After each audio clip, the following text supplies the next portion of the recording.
Good morning, Opening Pathways viewers. This is Tom Lenoble, and it's great to have you with me today. I'm excited to have Rob Petrozzo with me today. He's the co-founder and chief product officer at Rally Road, and we're going to learn a whole lot from Rob today about him as well as his company. So, Rob, welcome to Opening Pathways. Thank you for having me, my friend. Good to see you on this beautiful on this beautiful morning. Yes, and I'd love to know what sparked the idea to get Rally started and obviously tell the viewers a little about Rally and your answer as well, please. Yeah, so at a high level, Rally is essentially a stock market for collectibles. So what we do is we take all these museum grade collectibles that we look at as real assets, and I think that a lot of individuals, wealthy individuals in particular, have been looking at these assets as an investment for a long time. These are everything from, classic cars to watches to rare wine to dinosaur fossils and to domain names and to a lot of intangible assets, but they're investments that typically only a very, very small percentage of the population get access to. And the main sort of lane to get them was always at auction. So myself, my partners Max and Chris, we've known each other for a long time. We've all kind of worked individually in tech and finance and startups. We came together maybe almost a decade ago to talk about what this could be, what Rally could be. And as we started putting thoughts on paper, we found there were all these different asset classes that we loved, that we cared about, these collectible things that were part of our lives that had nostalgia that we didn't have access to. You can't get the best stuff because that was all kind of gobbled up by the wealthy. So we came to it with a thought process that, Bitcoin had its own world at that point. This is like 2015, 2016. It was starting to get traction through Coinbase and through some of the mobile apps. Stock investing, equities were starting to be part of that zero commission mobile app world of Robinhood and a few of the other big players in the space. But these alternative assets didn't have anything. So my background was always in design. I went to school for fine art. When I got out, it was the early mid 2000s and like 2006 2007. I was working in music. I was doing a lot of tangible packaging and logos and old school graphic design. But the iPhone came out and it kind of changed everything, and it made everyone think about all design as digital design. So I started working at a bunch of different startups. I started working with creatives who were building out really interactive, unique digital items, and that became kind of a big part of my life. And it led me to a bunch of great companies, and eventually led me into finance at a company called Ares, which is a big hedge fund that was kind of rethinking the way that their managers use their software. And it was this kind of spark moment where it was that finance in the future wasn't going to be binary outcome. It wasn't going to just be zero sum game of make as much money as possible as quick as possible. It was going to have emotion as part of it. And you had these guys that were making tons of money that wanted the software they use for banking to look and feel like the apps they were using. And that was kind of a eureka moment for me. I sat down with Chris, my CEO, my partner. He had been a serial entrepreneur. He was building out a bunch of different products that were way more complex than my brain could ever wrap my head around. And I was coming to him from a creative standpoint. And he was saying, I think I know how to structure this in a way that could turn it into something really unique that makes it a true financial product, but doesn't lose the emotion if you could design it in a way that gets people excited about it. So we started sketching it on paper. And now, 8 years later, 9 years later, we have, hundreds of millions of dollars worth of asset value trading hands any given year. Over the course of the period of time since we started this company, we have 500 assets on the platform that are anywhere from doing IPOs, which we do on a pretty regular basis, of these small, Huh? basically assets and companies, to trading on our secondary market and then exiting, so people can buy those whole assets off our platform. And there's a good chance, if you're looking for the best stegosaurus in the world right now, that's on Rally. If you're looking for the best 1950s era Porsche, that's on Rally right now. So we really tried to sort of create a museum where you can own everything inside that museum and own equity in it fractionally. So this starts at $10 a share and it goes all the way up to 20 and $30 million items. Well, viewers, I've learned two things about Rob. One is that neither one of us are willing to give up our post-it notes for anyone here. It's true. And the other thing is that I've also learned that his business rally could get me in deep trouble. So it sounds like a place to those go have a good are time. those are the best ideas sometimes. I think that when we started the business, it really started. We talked about this before this interview, a couple weeks ago. Post-it notes, to me, the idea of putting all these thoughts on paper and getting it out was always the most important part of how we built this platform and how I build anything. So when we started putting the post-it notes literally, on a whiteboard in our first office, it was only all the things that we cared about. It was the assets and the items and these sort of collectibles that that sparks some sort of emotion. And when we sort of step back and you look at that post-it wall, it was just hundreds of individual post-its, and it started getting really wacky and off the wall. That's when we started thinking about things like dinosaurs and things like Instagram handles and all these weird assets that aren't necessarily thought about as finance. But when you step back and you take that kind of 30,000 foot view, you realize that the world of emotion and the things that people care about is so vast and so diverse and so disconnected sometimes.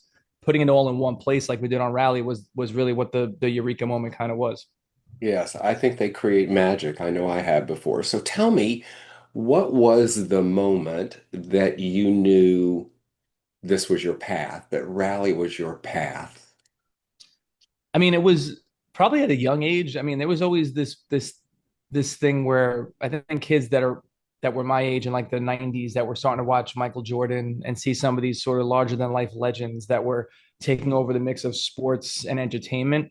And it was also like Hulk Hogan, and it was Michael Jackson, and all these things from my youth, where when you got something, whether it was like an album that was on vinyl, which was I was at the very tail end of that, or you got like the wrestling figure as a kid, or you got a Michael Jordan card. Those were always things that you had all the other stuff that didn't have those big names on it that you kind of put to the side, and they got beat up and they got tucked away in a drawer somewhere. But you had the good one that you kind of kept. And I think that was like the Michael Jordan card thing to me. It was stuff that's not worth any money today. But when you pulled a Michael Jordan card out of a pack, there was this innate, I have to treat this differently. I have to save this and treat it very differently and tuck it away in a very specific way and put it in plastic. So that was at a young age. And then as you get older, you start to sort of see headlines. And this was happening for me and for my partners. We were seeing these headlines, especially around classic cars, which was the first space that we went into, where there'd be an auction result and it would be, whatever Ferrari sells for $20 million. And that was the real aha moment where I was connecting this nostalgia, the things I really cared about, to what was happening in a space that was making a very small amount of people a ton of money. And we started going to some of these auctions and kind of seeing what the dynamic looked like. And it was such a world of haves and have nots. It was literally velvet ropes everywhere. There was a tiered structure where you can't get that close to the items unless you were really going to bid on them. To even bid on them required some sort of pre-qualification where there was already a conversation with the auction house. It felt so disconnected from the reality of the people that cared about it, and that to us was just an automatic. I was connecting all this stuff from childhood of holding on to and collecting these things that I thought were meaningful, and that made sense to me as a 10-year-old or an 11-year-old and wanting to hold on to them forever. I was seeing the things that I remembered going to across auction blocks and selling for hundreds of millions of dollars in some cases collectively, and having those just leave the public eye and go get tucked away in someone's collection. And that's when we sort of sat down and started designing it in such a way that we tried to make it look and feel like that opening a pack of cards when you were 10 years old, and started getting that Michael Jordan card and having it tucked away. And that was very much like that was, 2015, 2016. Everything became obvious from me as a kid in the 90s. It all kind of connected in that moment. Did you have some early role models that sparked all of this? And any Yeah, I connection? mean, for sure. I mean, I grew up in Brooklyn, and I grew up on this really sort of tight knit block on 63rd Street in Brooklyn, and the houses are kind of all on top of each other, and it was one of those things where when the sun comes out, all the kids run outside. It's just you don't see anybody, like you're outside until it's dark out, basically. Then I'm running back inside the house, and like my grandma's making me dinner, but she's yelling out the window for me. It was that exact. It was really like the stereotypical kid in the neighborhood situation. So you're surrounded by all these really unique sort of characters, and obviously, like my parents when I was younger, I got lucky. They were young. They're still young, but they were very young when I was younger, and they had a restaurant in Bay Ridge, Brooklyn. Very similar situation where it was just like a cast of characters that were always in and out. I got to see them though, wake up early every morning, work in 20-hour days, and run that back every single day. That was kind of like I think and it worked, and that it became not just a hub for the community, that restaurant, but it became a place that my whole family was all the time. And like, my grandfather would be working the front, my uncle was a chef, my dad ran the place, my mom was a pastry chef. Like it all became this kind of family business that also was like a community hub. And that was super interesting to watch. I've always sort of, treated both my parents as role models in that sense, and that they were able to sort of like, just work super, super hard, but also reinvent themselves a bunch of times along the way. It was always great to watch that. And then you had these people in my neighborhood where there'd be like, one kid on the block that had like a Camaro. And when he drove down the block, it was very much like, oh man, he was a little bit older, but not that much older. I was like 11. He was probably like 19 or 20. And I remember thinking like, man, this guy's got it all. Like he's really doing something unique. He had the really clean car. He always had like a really nice pair of shoes on. And that to me was just like in the neighborhood, being outside and seeing somebody from our neighborhood who I thought like made it was always something I was paying attention to. And we got a lot of that in my neighborhood growing up. There'd always be like one or two people that were kind of doing something at a level that wasn't expected from people from Brooklyn. And that was kind of a little bit of what I looked at and said, like, I kind of want to be like this when I grow up for sure. And it kind of, as you get older, you start realizing like the material things aren't really that important. And the things that I thought were important or thought were really expensive when I was younger obviously aren't. But that seeing anybody who treats something as their, it's not just a responsibility. It's something they want to be doing every single day. They want to look the part, they want to act the part, and they want to do it in a way where it's like not losing sight of who you are, where you're from type of thing was always really important to me growing up. And I got lucky to be surrounded by a lot of that. Yeah, wonderful. These are great stories. Life's wisdom about what we value when we think we're kids, and becomes what we value as It adults. changes so much, man. Yeah. It's like as you get older, the things you value, obviously, I never thought I would be this person where you start getting older.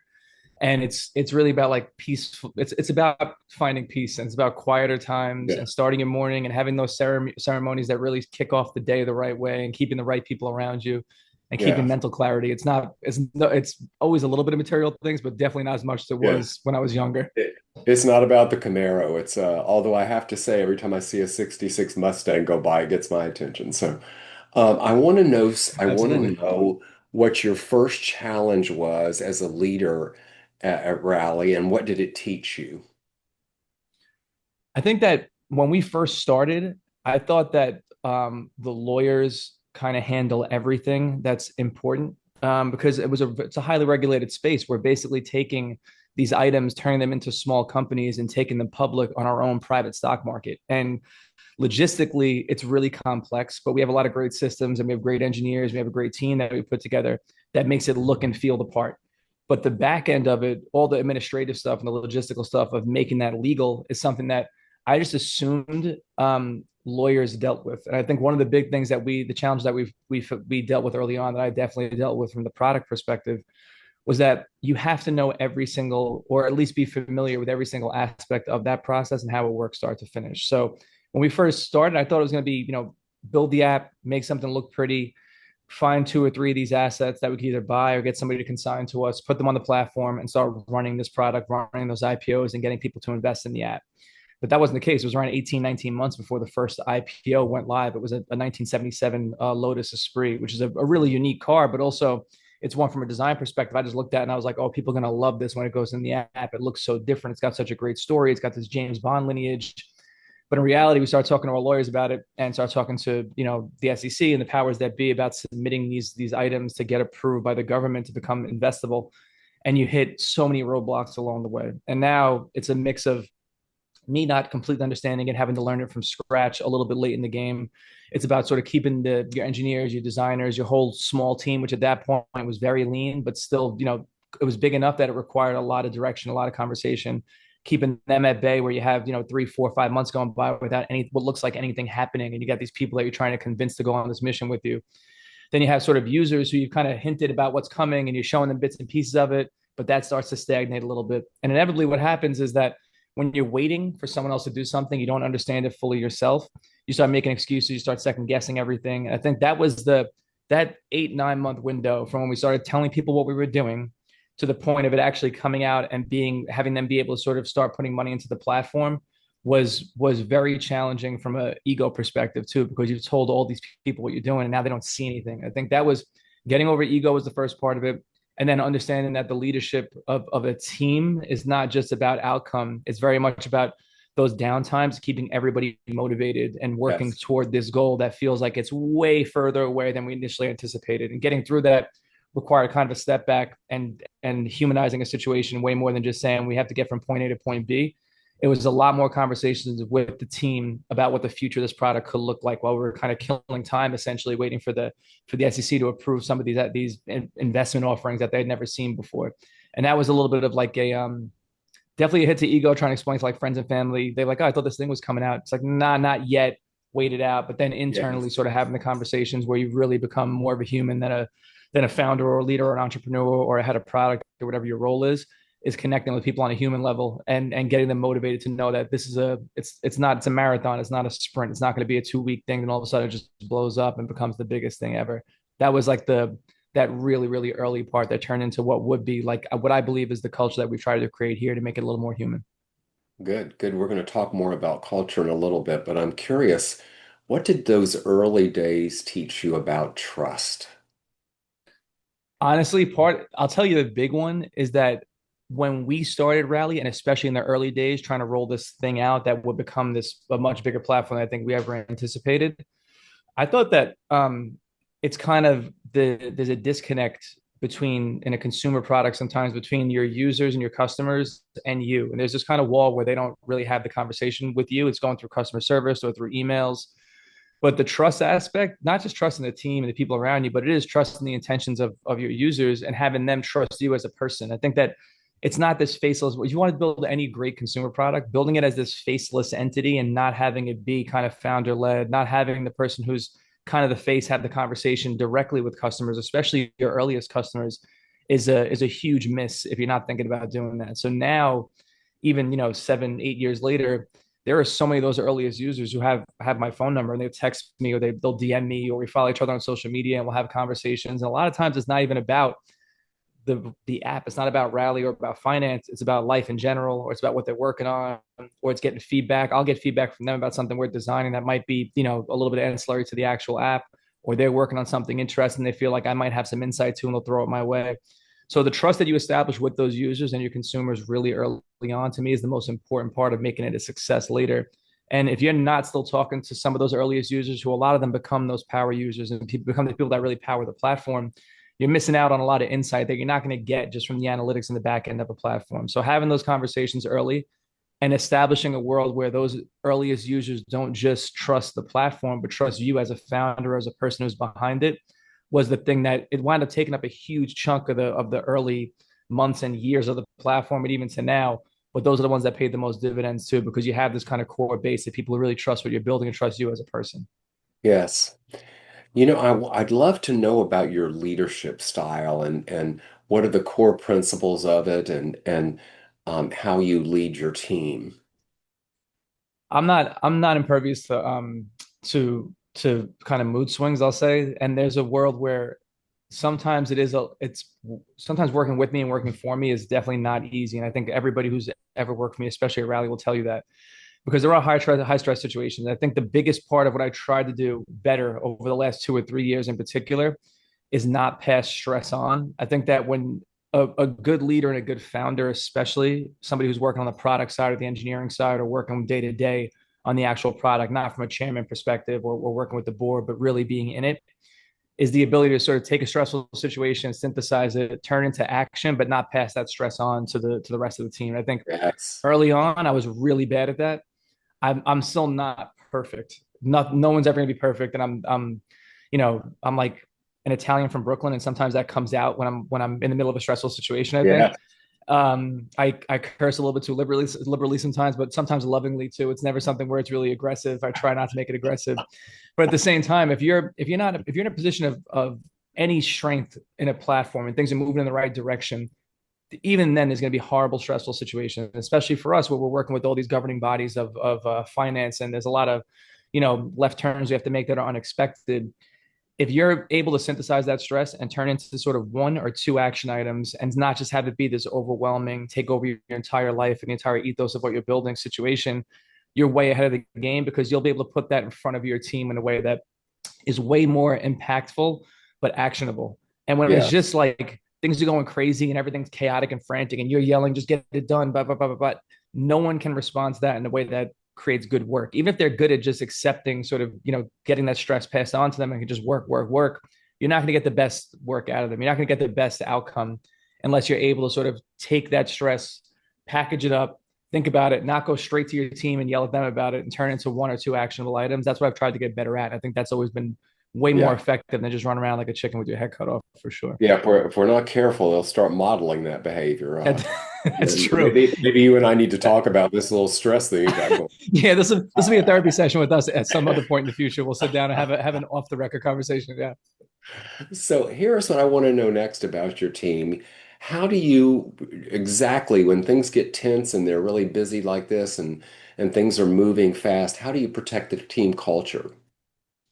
It's tough. I'll be honest, I don't always do it. I do a lot of apologies later, and I mean the apology after something really stressful happens. But that said, I think in the moment, it is that fog of war situation sometimes where it's really just cutting through and finding, to me, what I've always done effectively, I think, is find the one or two people who I know can lead the same way I would want to and task them with something in a very, very much an I trust you situation to get this done. Nobody wants to, on a team, I found at least at Rally, nobody wants one person to say, like, I'll handle this. You guys just wait it out. I got to go focus on this thing right now. So turning it into something that becomes a little bit of a group project, but doing it in a way where there's one person who's leading.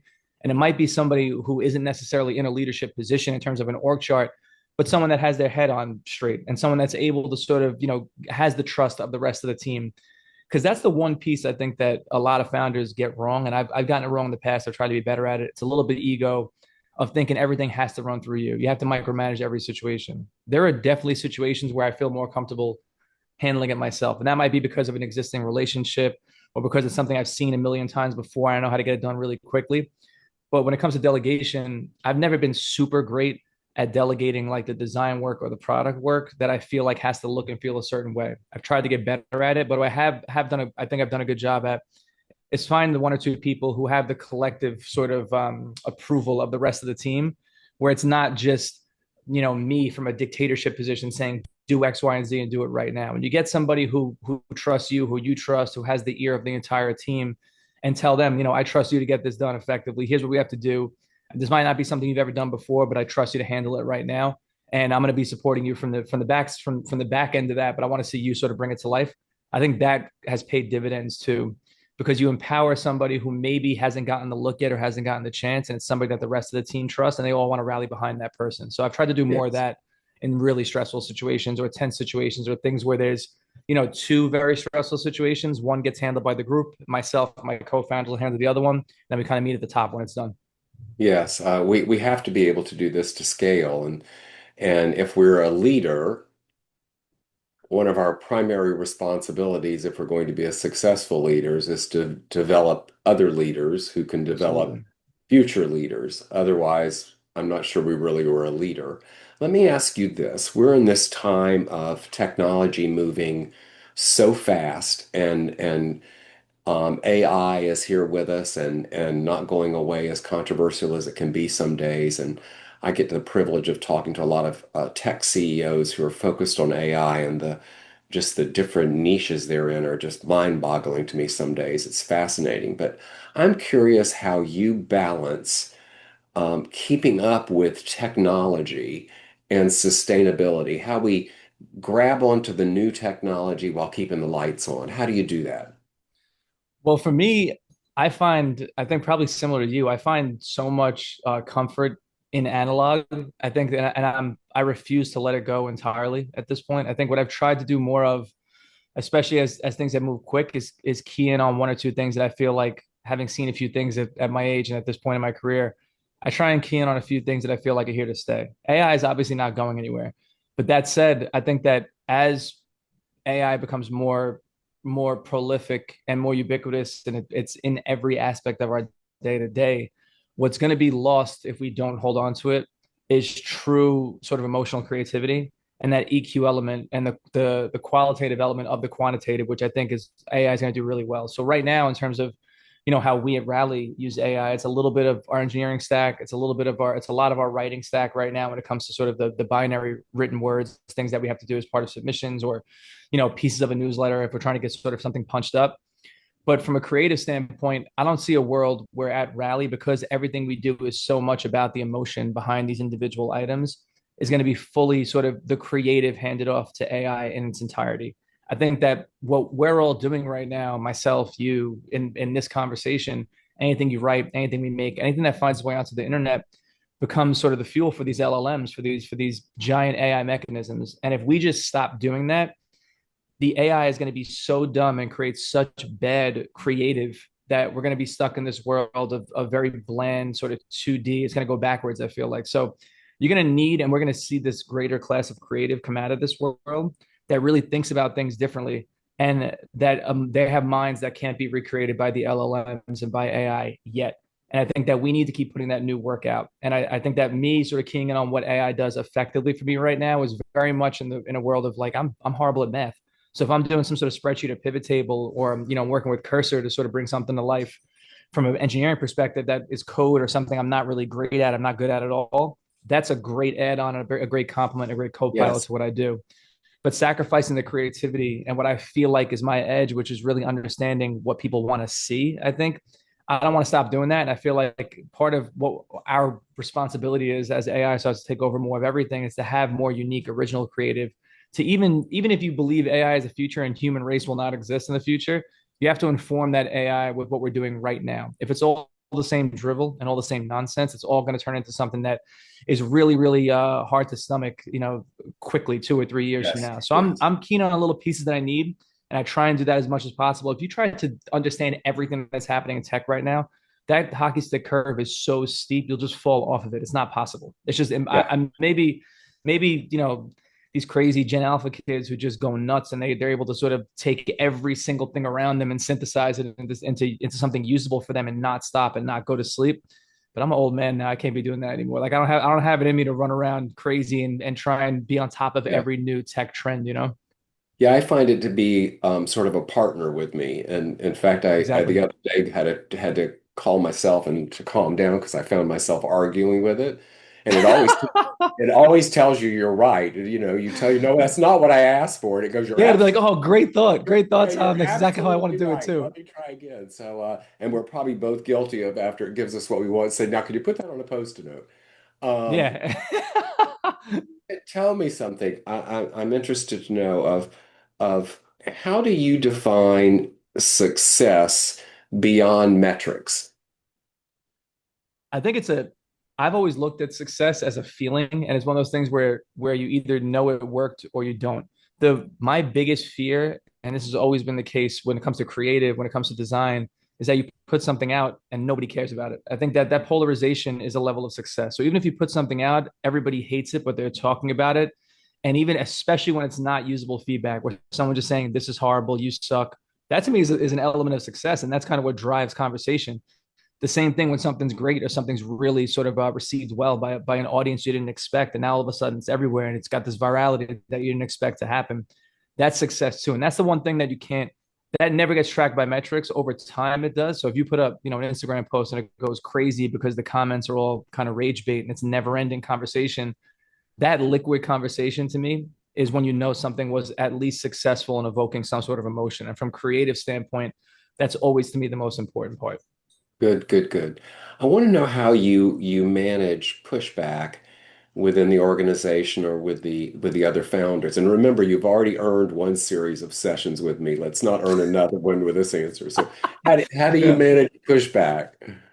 Sometimes I don't. I mean, there are certain times where I feel like when you have conviction around something, especially when it's a domain that you know best. So to me, that's a lot of times the creative side, the way that product is going to be rolled out, the promotion around a product, the way that we don't do standard advertising at Rally. We don't really put money behind advertising. Everything's been word of mouth.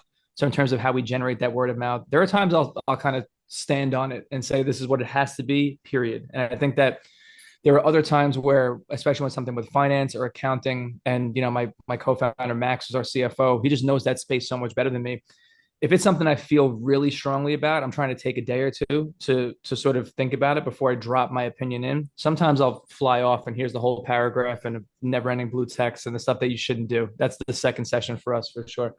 But more often than not, I'm only I'm trying more, especially this year, to only be aggressively correct about the things that I feel like I know best. And I could be wrong, but I rather kind of go down with the ship myself on some of the stuff that's on the creative side. For everything else, I'm trying to take a day to think about it. And that's also part of the usefulness of AI. I think at this point, if you're Googling something and trying to figure it out, it's going to be really tough because of SEO and because of all the other sort of mechanics that businesses are using for growth. You're going to get their results or the results that Google thinks are tailored for you.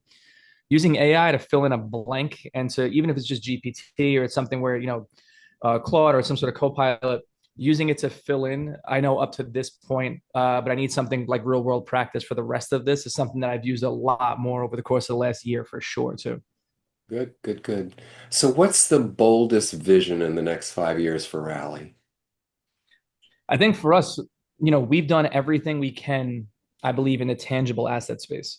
And now, as you start to see more institutions and family offices and high net worth investors come into not just alternative assets, but come into Rally directly to get exposure to some of these assets, we've realized that the next sort of level of fandom across the board, and not just, I don't mean this just for sports, but for fandom of anything, the things you care about most, is getting closer to the sort of apex of the creation of that fandom. So for us, owning something like a professional sports team, owning a piece of that, something where it's more like being a part of a business. Maybe it's a nostalgia brand that came out in the '90s that kind of went away, and we can kind of put some money up and bring it back to life and run it as a business with the investors that are part of it, with the people that spend $10 or $15 now. They have equity in this brand they remember from the '90s, and we're putting a CEO in place, and we're putting it back on store shelves. That to me is the next iteration of private markets, is really not just owning your equities, owning your crypto, and maybe owning some baseball cards. It's owning sort of the root of culture, of the thing that makes you the most excited. The owning a professional sports team is the path of least resistance for that, because it's obviously the one that's like the goal of so many people, of so many billionaires. They get to a point where they're like, all right, I've achieved everything. I've conquered all these worlds. What's next? I want to own a sports team. We see that a lot in Major League Baseball, and we see it in football. But having the people who care about it most, the fans, literally the ones who are paying to go to every game, who are watching every single game religiously on a weekly basis, having those people have real equity and real ownership in this private entity that has created so much happiness and so much excitement for them is the obvious next step for us. How that manifests itself, we're not 100% sure yet, but that's a conversation we've started to have more internally and externally over the course of the last year. Love this. Love this idea. So tell me, when things get tough, what keeps Rob inspired? You gotta the oldest trick in the book is going for a walk, and that's one thing that I'm lucky in that I live in downtown Manhattan, and it's just this really dense sort of mix and diverse population. If you walk outside, I'm really close to the World Trade Center, so the Freedom Tower is like right out the windows down the block. If you go outside any given day, there are so many tourists in this neighborhood from like 11 a.m. to like 2 p.m. They're so happy to be in this place and just walking around in New York City. And I think that when you live here, you sort of take it for granted a little bit. But it is this global destination where at 2 in the morning on a Tuesday, you can get whatever you want type of situation. I think that for me, like being around other people, as much as sometimes I don't like doing it, that's sometimes I'm super introverted. I just want to stay in the house for like a week at a time and not see anybody, but you got to force yourself to go out. I do that more often now, and I'm trying to say yes to more things now. And it's dinner and it's coffee, or it's maybe just go for a walk solo and try and clear your head a little bit, but see some new things, literally see environments and see the things that are happening around you. There's never been a time where I don't sort of do something I didn't want to like that, like go to meet somebody for coffee. I've been putting it off for a month, and leave with some element of inspiration from somebody who's seeing the world a little bit differently, and put a note in my phone that turns into a post-it note at a certain point about what I believe the future should look like, or something we should build, or a design I was thinking about, or an idea or a quote that I didn't think was ever going to come out of that conversation that this person said to me or that I heard on the street. So doing that and being around people is that's the element of community that everybody talks about. Community, community, Absolutely. community. It became this buzzword that everybody uses to describe like customers, and that's not what community is. Community is happening all around us. If you go outside, now more than ever, this, I hate using like post COVID, pre COVID, but after COVID, like we're still in the tail end of that, people needing to see other people and have other Yes. conversations. People are way more open to just a hello, how's your morning going on the street to a stranger than ever before right now. And So you're doing true. yourself a disservice if you're not talking to strangers and having conversation with people who think differently than you. And I try and use that as inspiration as much as possible now. Yeah, I couldn't agree with you more. We're seeing that at the Academy for Coaching Excellence, where we took everything to Zoom, and it's much more efficient. People don't have to pay to travel for courses. There's just so many benefits to it. But I was at a gathering, and it was, people were face to face, and I could feel it was palpable of how much people needed to interact with each other. And For I sure. think that's one of our next challenges, is how we bring that back into our lives more, to use Absolutely. that to our advantage, and never forget that the power of being actually face to face with somebody and what that could bring to us. So I have So a true. question for you. What are you most hopeful about in the world today, Rob? That's a good one. You know, I am from a vanity perspective and from like a career perspective, I am hopeful that we get back to from a I'll tell you two. One is the work side and one is the just the human element side. From a work side, I'm really hopeful um, that design and creativity sort of take the lead again. I think for a long time, over the last, I would say, decade, it was very much, build a product and distribution is the most important part. And that's still true. But that's only because, it's really hard to quantify what something pretty or a good brand does for the bottom line of a business. But I think we're getting back to something where there's a world that's a little more ornate, that's a little bit away from that flat design and that minimalist sort of depth of detail that we saw over the course of the last decade. It gets more to this point where it looks and feels like a garden full of flowers. And I think we kind of missed that a little bit over the way that design and the way everything looks and feels got it moved towards UX, and we stripped out so much of the design. It was all about getting things done as quickly and efficiently as possible. I think AI has taken that to a whole other level where now inevitably everything is cyclical. It comes back to people wanting to look and feel and have things act the way that they expect, that make them feel good and has delight to it and has a little bit more of like a design eye. I think we're getting closer to that and everything a little bit more innate. Good. From a human perspective, I think it's kind of what I just said. I think there is this millennial, and I live in it, this millennial loneliness epidemic. But I think part of that is because everybody thinks there's something better. And I think that's a mix of a million different options for apps and food and dating apps and all these things and Instagram is just and everybody's life nonstop for 80 minutes a day on average or whatever the number is right now, which is crazy. And I'm a part of that problem.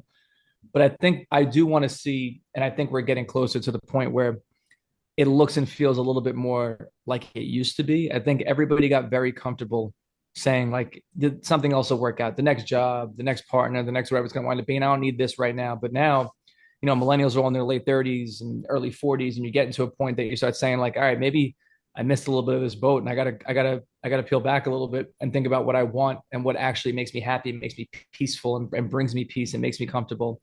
Part of that is that we're back outside having conversation with people, and that hey, how you doing, man? Like that type of conversation to start the day, I think is enough to start triggering that. I think people want it more. That the loneliness and that like this is the end of the world type of situation and the feeling that happens from doom scrolling nonstop.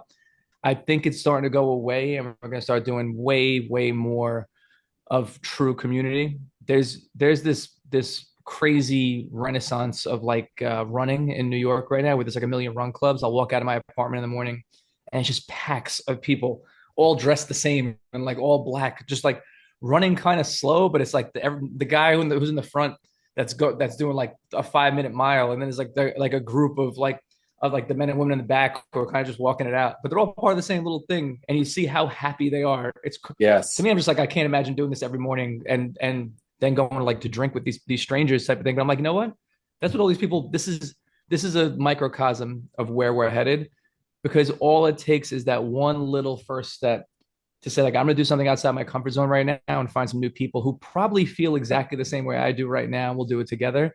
You're seeing so much more than that right now, so I'm hopeful that it becomes a place where that millennial loneliness epidemic starts to sort of peel back layers on that and say like, all right, I got to make the first move to go out to literally go outside, but to find this community and find this tribe and become something that maybe I didn't expect. Maybe life took a couple turns along the way that I didn't expect, but now I'm part of this community that we're going to build with together. I think that's where I think things are heading. I hope they're headed that way. Yep. It all starts with one hello.